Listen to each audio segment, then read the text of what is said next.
चला बाबा, घर मात्र मोकळं मोकळं होणार. का मोकळं मोकळं होणार ते नक्की तुम्हाला पुढं सांगते. तर पाहुण्यासनी सोडून आम्ही घरी चाललो होतो ग. पाहुणे आले होते लेकीच्या बड्डेला. परवा दिवशी लेकीचा बड्डे झाला. पाहुणे आले ते, त्यांना आम्ही बसस्टँडला सोडून गावाला घालवून परी घरी आलो.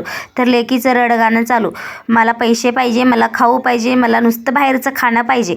तर मी तिला समजावून सांगून घरी आलो. घरात इतका पसारा पडला होता आणि तुम्ही समजू शकता पाहुणे असले की भांडी आणि घरामध्ये पसारा इतकं पडलेला असतोय. तर त्यांच्यासाठी वांग्याची भाजी, हरभऱ्याची भाजी अशी स्वयंपाक बनवलं. तिने खाऊन एवढं भाजी राहिलेली, एवढं भाजी राहिलं. आम्ही जेवायचं होतो. परत लेकीकडे आलो. तर लेकीचं काय अजून रडायचं काही कमी झालं नव्हतं. मग माझ्याकडे 10 रुपये होतं. तिला म्हणले हे घे 10 रुपये आणि चल उठ म्हणून तिला किती समजावलं तर ती काय ऐकायला मात्र तयार नाही. तरी तिला उचललो, तिला समजावलो तरी काय ऐकायला तयार नाही. तिला तिथं सांगून समजावून पैसे देऊन परी घरात आलो. तर एवढी भांडे पडलेली पहिल्यांदा सगळं उचलून घेतलं.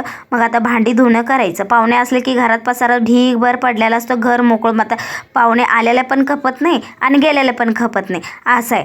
तर तिने गेल्यानंतर माझं धुणं भांडी करायचं सुरुवात झाली. आज पूर्ण असं घर मोकळं वाटत होतं. मला पण करमत नव्हतं. मग तिच्यासाठी कामामध्ये मी व्यस्त झाले.